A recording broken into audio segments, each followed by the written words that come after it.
Ladies and gentlemen, my name's Paul, and in this redgamingtech.com video, we're going to be analysing a review which is leaked online for the Ryzen 5 3600. These do include game benchmarks as well as productivity stuff, so we're going to be pretty good to go of getting a reasonable understanding of how the CPU performs. Several caveats. The first of which is this is obviously the 3600, which means that it is the slowest Matisse processor that you can get your hands on. In terms of raw frequency, it also only has 6 cores compared to 12 or more of the higher end SKUs. The second thing is the memory they are using here is 3200 MHz on an X470 board. The X470 isn't really the problem, but you can get much faster memory, which may increase performance a little bit. The CPU, they are actually blanking out all of the details such as the stepping of the processor, and that is obviously so that AMD or whomever cannot track down the individual who provided them the sample. And also like to, before we jump into the video proper, like to quickly apologise for not being on camera. I actually had no intention of filming today. I was busy finishing off the all you need to know about the Ryzen 3000 thing.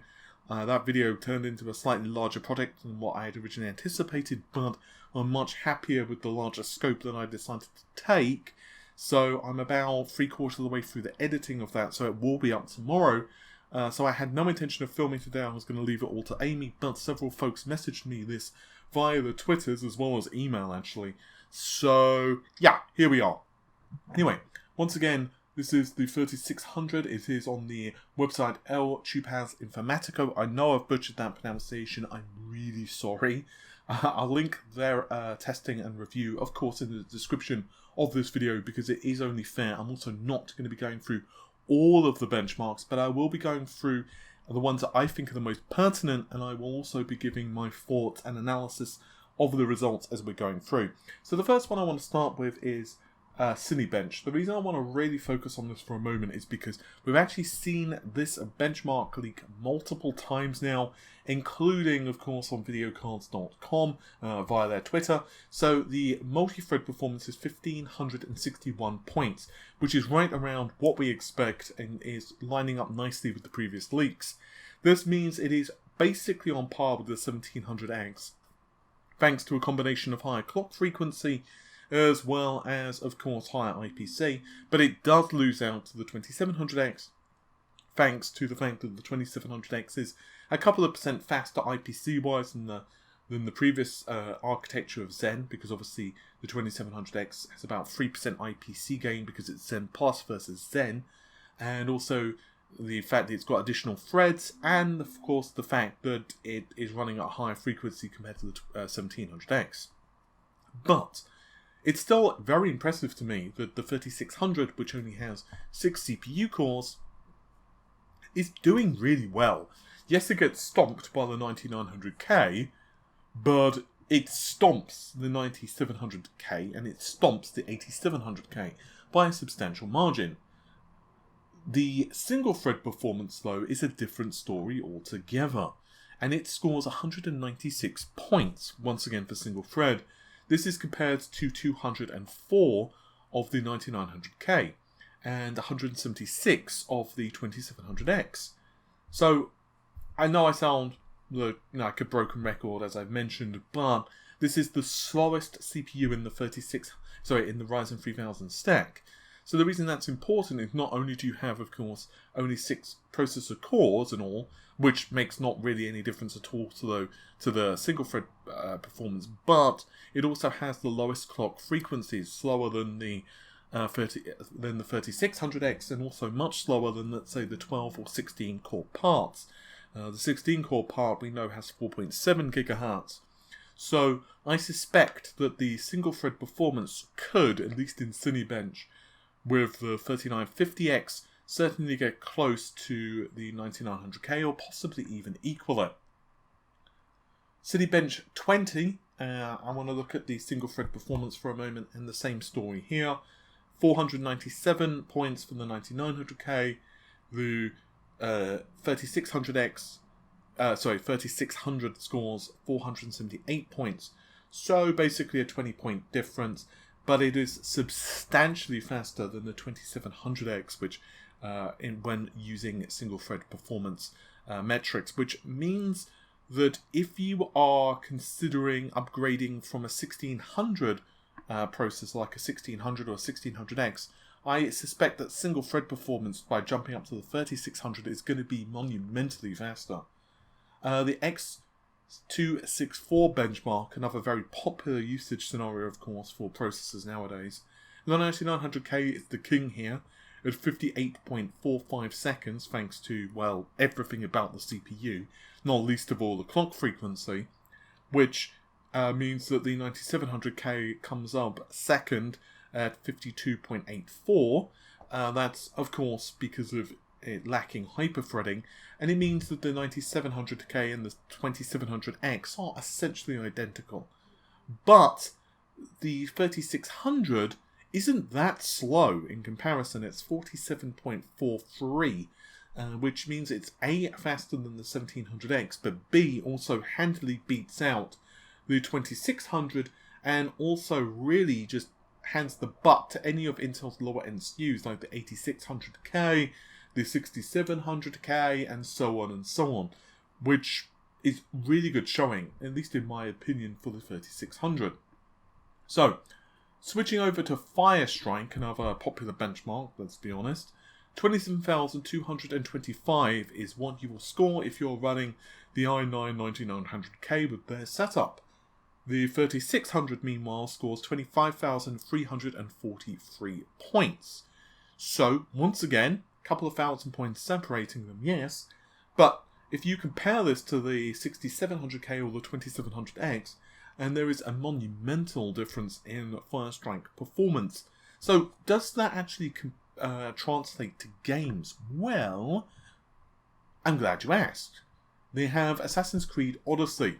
9900K scores 86 frames per second versus the 3600, which is scoring 84 frames a second. So, yeah, not quite 10% advantage for the 9900K. They are running at full HD, which at Ultra, which means, of course, I'm assuming 1080p at the highest quality settings. They could probably get a larger discrepancy in performance if they were running, let's say, 720p or lower quality settings. And that would be one way to benchmark things. And frankly, it's one of the ways that I want to do the testing as well, like 720p at lower quality. But also, it's not really how you're going to be playing most games. Like, even if you've only got a 1080p screen, assuming you're not GPU bound, you're not going to be like, well, okay, I'm going to crank this down to the lowest settings possible.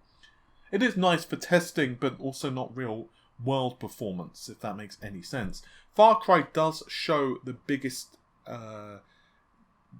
deficit with this processor. 9900K scores 145 points, which does mean it kicks the butt of all the other CPUs on this graph, but there is also twice the price that Intel are asking for this, although the 9900K is going to be seeing a price cut, which is nice and all, but they're not in the same performance tier.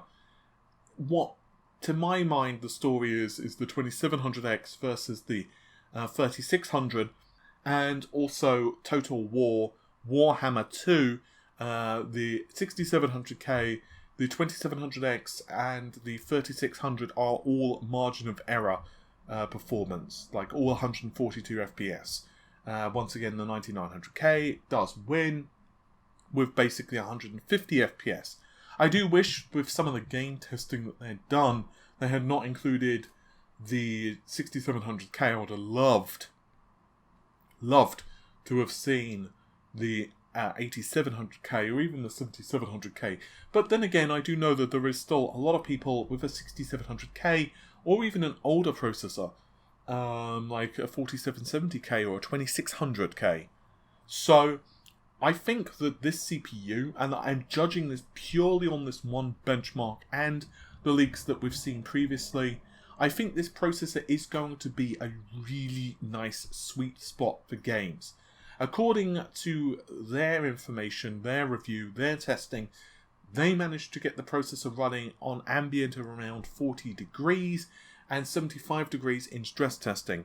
I don't really need to tell you that a lot of stuff can make a massive difference, like ambient room temperature, the cooler you're using, the application of thermal paste as well as the thermal paste itself, whether you've got auto for voltages, and I'm not going to go into it because if we're talking about like heat and stuff, we could be here all day, but that's really good. In the stress test, 75 degrees is well within what I would expect, and the TDP of the CPU is 65 watts, so it makes an awful lot of sense. So my personal opinion, this processor is going to be an absolute beast for gaming. And I suspect that a lot of people are just going to want to pick up this CPU for a cheap upgrade. Even if you've got like a 1600, a 2600, it's still going to be a really nice upgrade. And honestly, even if you're gaming, upgrading from like a 1700X could be worth it. I'm not saying it will be. If you're doing any productivity work, you might lose out slightly on multi-threading. But given the increase in memory compatibility, just the additional shiny stuff of having like a new CPU to play with, if you can get a reasonable-ish amount of cash from your 1700X, like let's say $100 or so from your friend, it might be a nice upgrade if you only game. And either way, I think that AMD are on a real winner here.